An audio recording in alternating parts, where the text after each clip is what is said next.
Good morning six class. सुप्रभातम। हम अपना प्रथम पाठ मातृभूमि नमः, जिसमें हमने 5 क्वेश्चन किए थे। अब हमारा 6वां क्वेश्चन है उदाहरण अनुसारम निम्नलिखित पदानि संबोधने परिवर्तय। ठीक है, जो हमारा पद दिए गए हैं आगे से, इनको हमने संबोधन में बदलना है। ठीक है, हम शब्द रूप पढ़ते हैं ना, बालक शब्द, लता शब्द, कोई से भी पुष्प शब्द पढ़ा हमने, फल शब्द पढ़े, तो उसमें जो संबोधन होता है उसके पीछे कौन सा चिन्ह लगता है?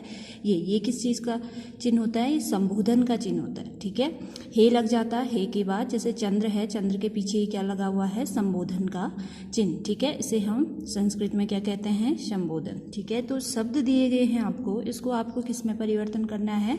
संबोधन में। ठीक है, पहले यहाँ आपको उदाहरण के लिए समझाया है चंद्रः, यहाँ पे संबोधन बनाया है हे चंद्र। ठीक है, यहाँ कोई विसर्ग नहीं है, कोई हलित नहीं है, सिर्फ हे चंद्र और संबोधन का चिन्ह। ठीक है, यथा ये स्त्रीलिंग है, स्त्रीलिंग में जैसे ये चंद्र है, चंद्र पुल्लिंग है। ठीक है, तो हे चंद्र सेम आएगा और संबोधन लगेगा। ठीक है, यथा, यथार्थ जैसे, यथा का अर्थ होता है जैसे। जैसे आपको छात्रा का दिया है, छात्रा, यहाँ लिखा है हे छात्री, छात्रा का संबोधन क्या हो जाएगा? हे छात्री। ठीक है, ये हमारा क्या होगा? संबोधन होगा, क्योंकि छात्रा क्या है? स्त्रीलिंग। हे छात्रा नहीं हो सकता क्योंकि वो अशुद्ध होगा। हे छात्रे, हे बालिके, ऐसे होता है जहाँ पे स्त्रीलिंग होता है। ठीक है, तो पहला जैसे हमारा पुल्लिंग आया है रामः। ठीक है, राम को हमने संबोधन करना है तो क्या आ जाएगा? हे,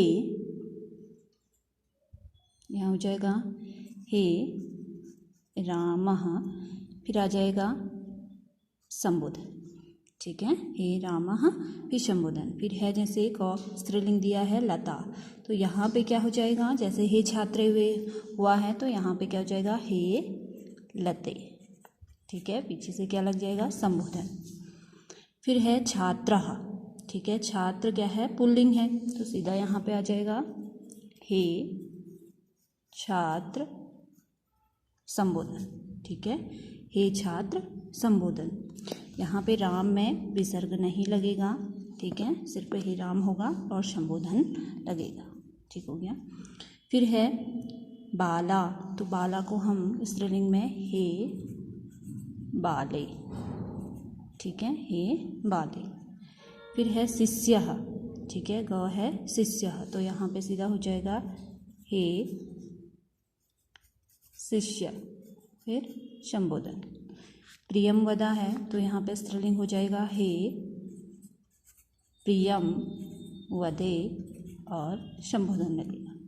ठीक है, इसको क्या करना है? पद को हमने क्या किया? संबोधन में परिवर्तित किया। जैसे राम था, हे राम हो गया और संबोधन। ठीक है, छात्र है, हे छात्र संबोधन। शिष्य है, हे शिष्य और संबोधन। ठीक है, संबोधन का पद। लता है, हे लते हो जाएगा स्त्रीलिंग में। बाला है, हे बाले। प्रियम वदा, हे प्रियम वदे। ठीक है, इसको हमने किस में परिवर्तित किया? संबोधन में। ठीक है, कभी भी क्वेश्चन पूछा जाता है संबोधन में परिवर्तित कीजिए, तो ऐसे ही शब्द बनेंगे। ध्यान देना है पुल्लिंग और स्त्रीलिंग में। ठीक हो गया। और जो नपुंसकलिंग शब्द होते हैं वो किसकी तरह बदलेंगे? पुल्लिंग की तरह। ठीक है, अगला क्वेश्चन है 7वां। उचित पदानि चित्वा वाक्यानि पूरयत। उचित पद को चुन करके वाक्य को क्या करो? पूरा करो। ठीक है, पहला है परोपकारः डॉट डॉट भवति, तो यहाँ पे हमने क्या लेना है? उचित पद। विभक्ति देखते हुए, क्योंकि पूर्णस्य नहीं होगा यहाँ पे, पूर्णाय क्यों होगा? पूर्णस्य क्यों नहीं होगा?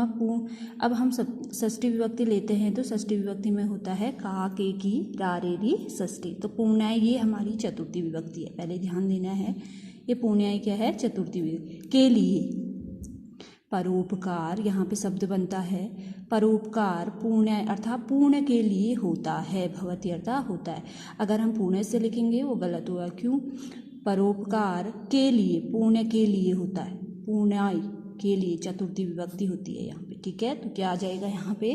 पुण्याय। फिर है प्रधानाचार्यः डॉट डॉट पारितोषिकम ददाति। पारितोषिकम का अर्थ होता है पुरस्कार। ठीक है, तो छात्रम, एक ही छात्र नहीं होगा, छात्रों के लिए, छात्रेभ्य। ठीक है, छात्रों के लिए। तो यहाँ पे चतुर्थी का बहुवचन होगा छात्रेभ्य, छात्रेभ्य। छात्रेभ्यः, ठीक है, छात्रेभ्यः। प्रधानाचार्यः छात्रेभ्यः पारितोषिकं ददाति। प्रधानाचार्य छात्रों के लिए पुरस्कार देते हैं, ठीक है। फिर है तत्र ते डॉट डॉट पुष्पाणि अर्पयन्ति, तो यहाँ पे देवः नहीं आएगा, देवेभ्य, देवताओं के लिए, ठीक है, पुष्प को क्या करते हैं, चढ़ाते हैं, अर्पयन्ति अर्थात चढ़ाते हैं, ठीक है। तो यहाँ पे क्या आ जाएगा, देवेभ्य, देवेभ्य। फिर है माता डॉट डॉट मोदकम ददाति, ठीक है, माता डॉट डॉट मोदकम ददाति, बालकः नहीं, बालकाय, बालक के लिए, ठीक है, यहाँ पे भी चतुर्थी विभक्ति होगी, बालकाय, ठीक है। तो क्या था हमारा रिक्त स्थान, पहला था परोपकारः पुण्याय भवति, परोपकार पुण्य के लिए होता है।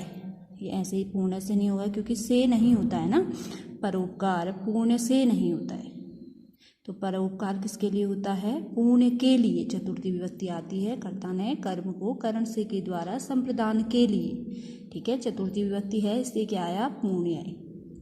फिर है प्रधानाचार्य छात्रेभ्यः, छात्रों के लिए पुरस्कार देते हैं, ठीक है। फिर है तत्र ते देवेभ्यः पुष्पाणि अर्पयन्ति, वहाँ देवताओं के लिए पुष्प अर्पित करते हैं। माता बालिकाय मोदकम, मोदकम का अर्थ होता है लड्डू, ठीक है, मोदकम का अर्थ क्या होता है, लड्डू। माता बालकों के लिए लड्डू देती है, ठीक है। ये था हमारा 7वां। लास्ट क्वेश्चन है 8वां, यथा योग्यम योजयत, यथा योग्यम अर्थात जहाँ जिसका मेल है उसको उसी के सामने क्या करना है, मिलाना है, ठीक है। कैसे, जैसे एक आपके उदाहरण के लिए समझाया है, दीपकः प्रकाशाय, दीपक किसके लिए होता है, प्रकाश के लिए होता है ना, तो यहाँ पे दिया है। तो अब हमने इन वाक्यों को क्या करना है, ऐसे ही पूर्ण करना है। पहला जैसे क्रीडनकम, खेलने किसके, जो हम खेलते हैं, क्रीडा अर्थात खेल, वो किसके लिए होता है, खेल के लिए होता है, खेलनाय, ठीक है। दीपक किसके लिए होता है, उजाला के लिए, प्रकाश के लिए। फिर है धनम, धनम दानाय आ जाएगा, धन किसके लिए होता है, दान के लिए, ठीक है। दुग्धम पोषणाय, दूध से हमें क्या मिलता है, पोषण मिलता है, ठीक है। परोपकार से क्या होता है, पुण्य मिलता है। तो यहाँ पे जैसे ये काट फाट ऐसे मिलान नहीं करना है, जो यथायोज अर्थात इसी के सामने, जैसे क्रीडनकम है तो खेलनाय आप कहाँ लिखोगे, इसके सामने, ठीक है। दीपकः है प्रकाशाय, दीपक के सामने, धनम है दानाय, ठीक है।